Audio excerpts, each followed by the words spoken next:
Ngày ní cha nè đầm na ni tiền rương sung chun rương bờ đó miên côn buồn nè riết bị chia bọt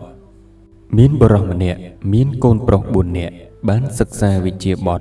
tốt chùm nịnh riết luôn cứ mà nè che xí mà nè che đình mà nè che cát cái đầy mà nè tiệt che trong sợi ơi bụng có dốc côn tầng buồn nè tới thoái sẽ đạch Grab ông pi vị chia ni mũi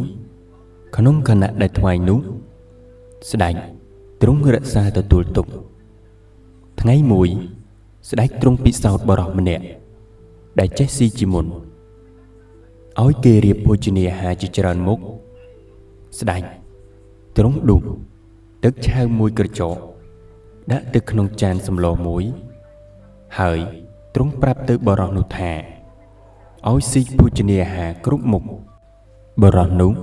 có bó riệp hô tam bà rịt bình chìa đó tới xâm lò mùi mục đại sẽ đánh bạn đã tức chào mũi cờ chỗ châu nú bò rọc nú mình bó riệp hô sẽ đánh xu bò rọc nụ thà hết đôi đánh bán chia chào anh mình bó riệp hô xâm lò nấy bò rọc nú Grab tùl thà xâm lò này miên tức chào mũi cờ chỗ nơi khăn nông nụ bán chia tùl bè bằng cúm chỉ khi nhóm mình tờ tùl tiền sẽ đánh nấc khăn bè tây thà bờ đó này chạy vì chia kháng si stọt mẹn âm pí nụ tử sẽ đánh trúng bị sọt bờ đó chạy đầy tiệt trúng ở kề riệp tì cần lấy giang sạch miền bục cầm rá cá bị lờ sẽ đánh dốc sọ mũi so sánh tự đã cong cầm rá buộc nụ đó là bì dục trúng hai bờ rò nụ áo tuyết đề bờ rò pra đề từ cầu lang bình phìm sạch trúng xua thả hết mà đẩy ban chuyện đề hỏi cầu lang bình bờ rò nụ Grab tùl thả miến sọ mùi so sánh nơi khăn nông đầm nạt nụ bán chi tùl bè bằng cúm chỉ khi nhóm cầu sạch trúng nặc so sở khăn nông bè tây thả bờ rò nụ tốt khang chùm nịnh vị trí đế bà cọt mẹn ngày mũi miến bờ rò mà nẹ slap nơi cân đàn vìl miến phân phịa sạ sạ nàm ở vầy nơi khăn nông rụt cài nụ sọ sẽ đánh trúng bông cọp ỏi tờ là cá múc cơ xuồng xớp xua rốc hạt nụ có bông khền trúng Brahmi tất cả khăn nông Brahrichaharati trùng nặc hiện bỏ rót đây chạy vị chìa kháng plei tờ là cá nụ có miến Brahricha áo cá áo tư trôi máu hỡi trúng chát prờ áo tư sợp rốc rương bì rụt nụ bờ rò nú sống bờ đi chiên nhạt ông nãy khăn nông vi liệt đại sợp sủ gió cà nụ sẽ đánh có bờ đi chơi tiền bỏ tám bờ rò nụ sống tranh từ đó cần lành mình nụ sạp nú chát cả háo nợ sọc mốc bờ chùm mình áo miên son mà nẹ hỡi bờ rò nụ hám pram thả khăn nông vi liệt ngày sạch ní mình ỏi nẹ nà từ nà mốc nà cáo bị phùm khuôn tề áo từng ọc nì tiếng pro tiếng sray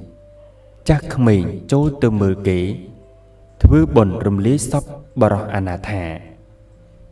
đại slap nơi cận đà viết sray lỡ tay mình nụ không ạ quần chành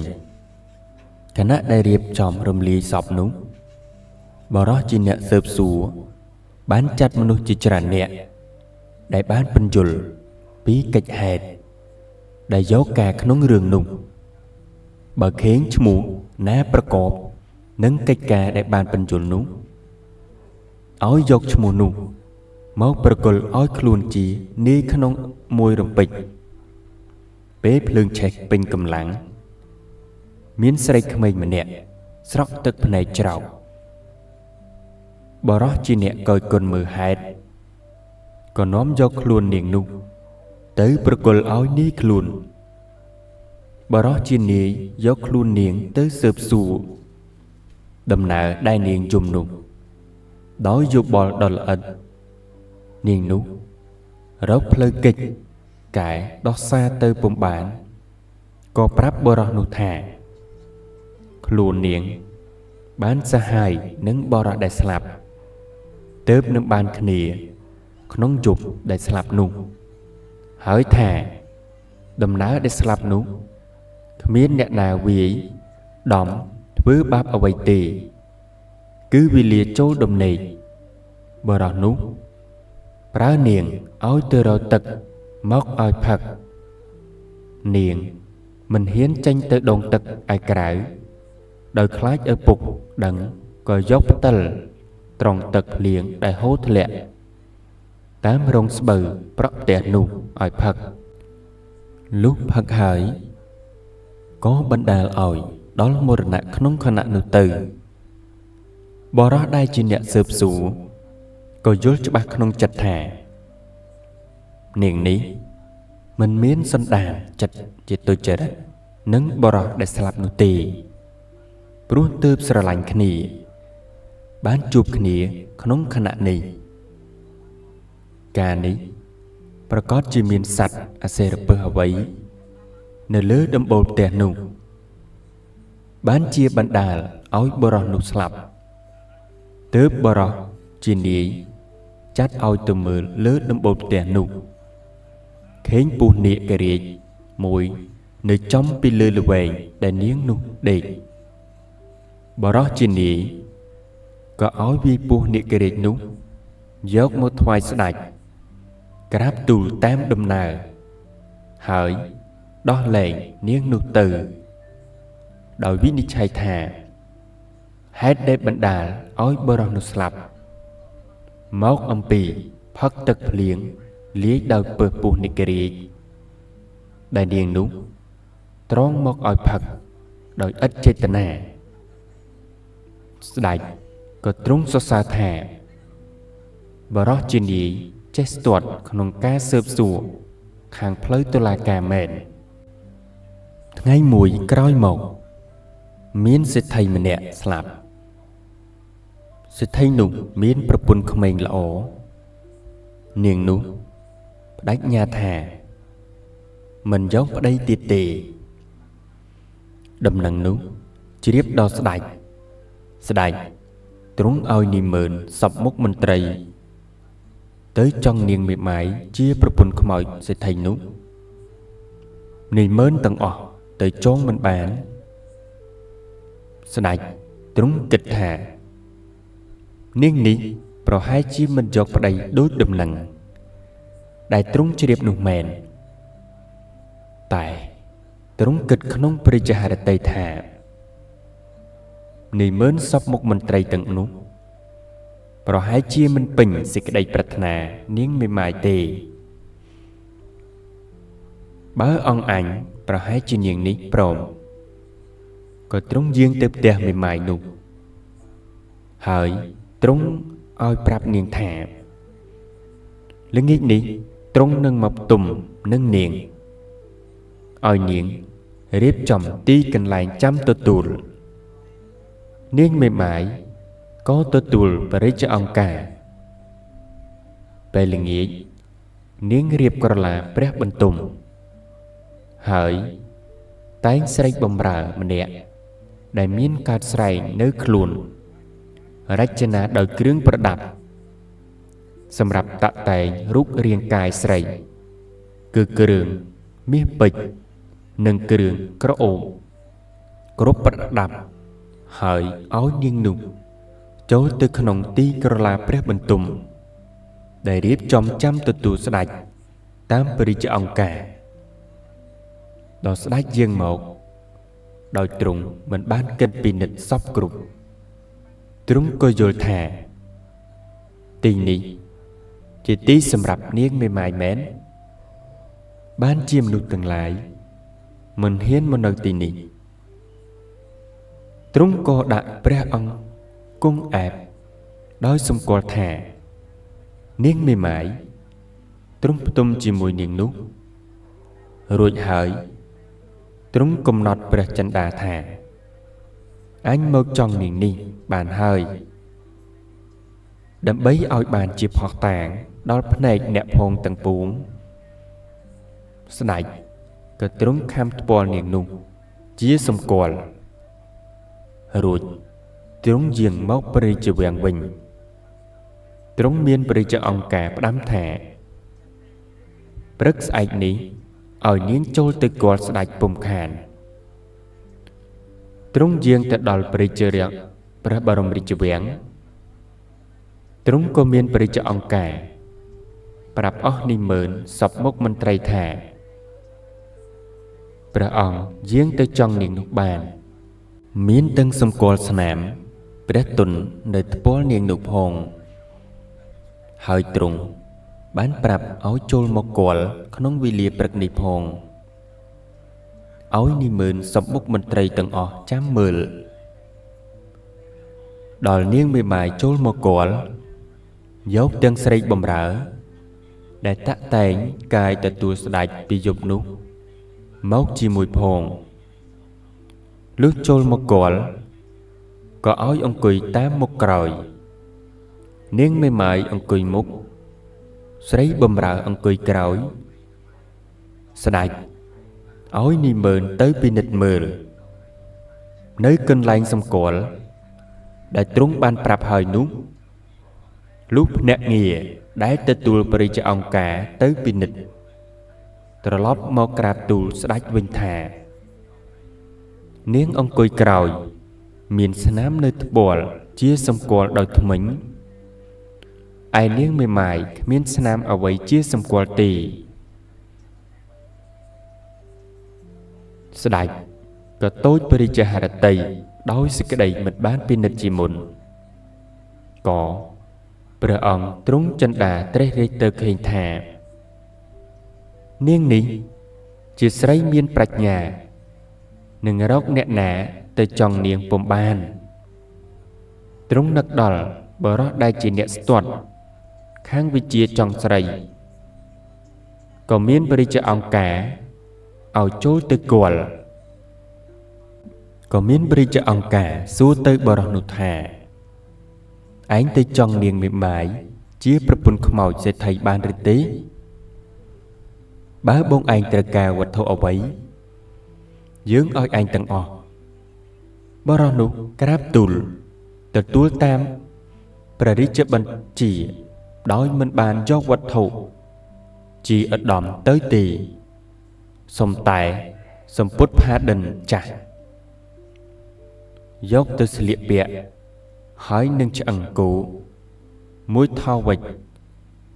ចាប់ជាប់នឹងខ្លួនប៉ុណ្ណោះបានហើយឯនាងមេម៉ាយជាប្រពន្ធខ្មោចសេដ្ឋីវេលាដែលត្រឡប់ពីគាល់ស្ដេចទៅវិញក៏រៀបសាលាធ្វើបុណ្យខ្មោចសេដ្ឋីជាប្តីរំលាយសពជាស្រេចរើសធាតុយកមកខ្ចប់តម្កល់លើសាលាធ្វើបុណ្យឆ្លងវេលាយប់នោះបរិសដែលទទួលព្រះរាជអង្គការបានទៅដល់លើសាលាដែលនាងមេម៉ាយធ្វើបុណ្យខ្មោចប្តីដែលនឹងហើយស្រេចនៅក្នុងវេលាព្រឹកស្អែកនោះដល់ហើយធ្វើជាយំសោកនឹងខ្មោចប្រពន្ធខ្លួនស្លាប់មានសេចក្តីទុក្ខយ៉ាងខ្លាំងដោយមានទាំងធាតុស្ពាយជាប់នឹងខ្លួនជាសម្គាល់ភួងបណ្ដាលឲ្យអស់អ្នកជាពួកក្រុមនាងមេម៉ាយដែលនៅលើសាលានោះទាំងអស់ទាំងប៉ុន្មានមានសេចក្តីឆ្ងល់ភ័ន្តភ័ងគ្រប់គ្នាសួរទៅបរិសនោះថាហេតុអ្វីក៏អ្នកមកយំសោកបោកខ្លួនប្រាណលើទីនេះខ្លាំងម្ល៉េះបរិសនោះប្រាប់ទៅអ្នករក្សាសាលានោះថាខ្ញុំឃើញគេធ្វើបុណ្យខ្មោចលោកសេដ្ឋីនោះខ្ញុំនឹកដល់ខ្មោចប្រពន្ធខ្ញុំដែលស្លាប់ជាយូរហើយនោះភ្លាមក៏បណ្ដាលឲ្យសង្វេគនឹងទុក្ខវេទនានឹងការព្រាត់ប្រាស ជាថ្មីមួយជាន់ទៀតតាំងពីប្រពន្ធស្លាប់ទៅនោះខ្លួនខ្ញុំលះបង់ការងារចោលអស់ស្ពាយតែធាតុប្រពន្ធដើរដោយសេចក្តីអាឡោះអាល័យហើយបរិសនោះសុំអ្នកចាំសាលាអ្នកស្ទាក់មួយយប់អ្នកស្នាក់មួយយប់បរិសដែលចាំសាលាមិនហ៊ានសម្រេចដោយខ្លួនឯងក៏យកសេចក្តីនោះទៅជម្រាបនាងមេម៉ាយជាចៅហ្វាយតាមដំណើរដែលបុរសនោះអធិប្បាយអំពីសេចក្តីកំសត់របស់ខ្លួនហើយសុំសាលាស្នាក់នាងមេម៉ាយមានចិត្តអាណិតដល់បុរសដ៏កំសត់ដែលមានទុក្ខព្រាត់ប្រាសប្រពន្ធនោះក៏យល់ព្រមឲ្យស្នាក់ហើយបង្គាប់ទៅមនុស្សបម្រើឲ្យរៀបចំអាហារភោជនឲ្យទានបរិសនោះផងលុះយប់នាងមេម៉ាយទៅស្ដាប់ធម៌ទេសនាឆ្លងបនខ្មោចប្តីនៅលើសាលាដែលតម្កល់ធាតុនៅនោះឯបរិសចុងស្រីក៏សំងំធ្វើជាដេកលក់ទៅនាងមេម៉ាយនោះស្ដាប់ធម៌ទេសនាចប់ត្រឡប់មកផ្ទះវិញបរិសជាអ្នកចុងស្រីឃើញឱកាសស្ងាត់ល្អក៏លួចយកធាតុប្រពន្ធខ្លួនទៅដាក់ប្រពធាតុសេដ្ឋីជាប្តីនាងមេម៉ាយលុះព្រឹកឡើង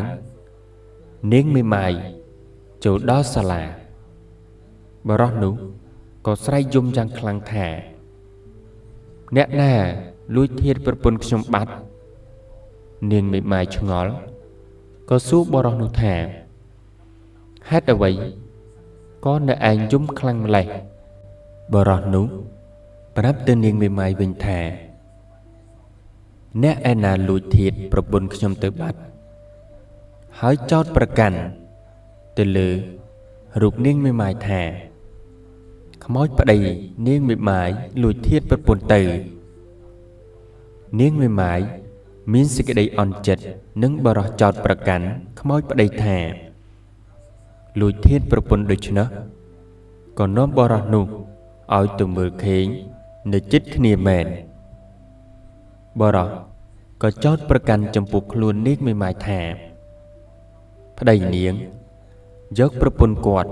ទៅធ្វើជាប្រពន្ធខ្លួនហើយលុះតែនាងព្រមទទួលធ្វើជាប្រពន្ធគាត់វិញទើបព្រមសុខចិត្ត